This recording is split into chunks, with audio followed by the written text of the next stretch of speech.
Before I look down, I know it's there. The crow's head I was clutching in my dream is now in bed with me. I woke up with the weight of it in my hands, held against my chest under the covers. I can still feel its beak and feathers on my palms. The smell of pine and the tang of blood sting my nose. My pillow feels for a second like the cold, frozen ground under my cheek. I yank off my blanket, heavy like I'm pulling it back from the past, and look down to my hands, now empty.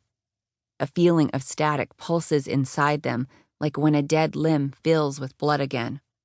They are clean and dry and trembling. Shit, not again. I step gingerly out of bed, as though the world in front of me might break, and turn on the light, wait for my eyes to adjust. It illuminates my blanket on the floor, the gray sheet kicked into a clump. Every breath I take is labored, and when I blink, my dream flashes onto the back of my eyelids.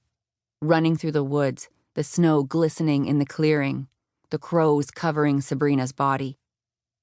Heart thumping in my chest, I kneel next to the bed, how I imagine I might if I ever were to pray. Come on, I plead into the covers. Where are you? I feel across the bedsheet for anything, blood, feathers, twig-small bones. My fingers shake and search by touch in between pillows, into every crease and wrinkle of the fitted sheet. I turn on the flashlight on my phone and use it to look into shadows, but I find nothing. My shirt, when I bring it up to my nose, smells like the outside in winter, like pine trees and sharp cold. You son of a bitch, come on. I kick the blanket to the side and put my cheek to the floor, scanning underneath the bed and bedside table. Dust and crumbs sit forgotten in dry corners. An old plate, mold forming along the ridges, lies next to holey socks. I close my eyes. My awake mind is trying to fog the dream over, shake it away, but I hold on to it. I know it was there, in my hand. As real as the floor still against my cheek, I was holding a crow's head when I woke up. I can still smell the blood in the bedroom air and feel where its beak pressed into my palm, right above my heartline. Throbbing and hot. I think of the dream while I shower. I lather shampoo into my hair and rinse, watch the brown strands circle the drain. This is the third dream in 3 weeks. The third time I've brought something back with me. In the first 2 dreams, I brought back branches.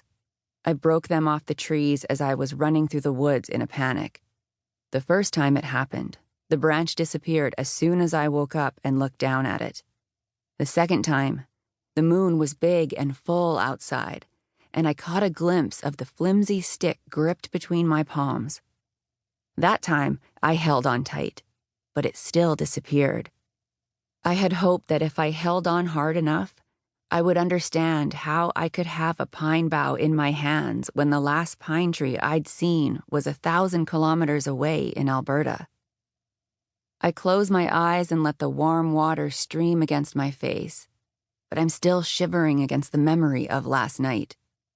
In my dream, I was in the middle of the winter woods, wearing only what I wore to bed that night, an old t-shirt and sweats. I cursed at myself for not following my idea after the last dream to wear shoes and something warmer to bed. At least it was better than the first dream, when I went to sleep naked.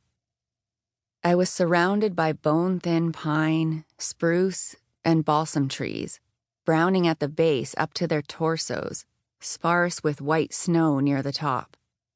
I let out a small gasp of surprise to find myself in the same woods again, my breath forming in front of me in an icy puff.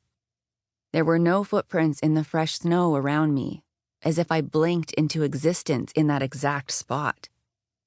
The wind whipped hard, carrying an icy whistle past my ears. In the moonlight, the trees cast shadows so tall they swallowed the land whole. My breath caught in my throat and the urge to run itched across my spine.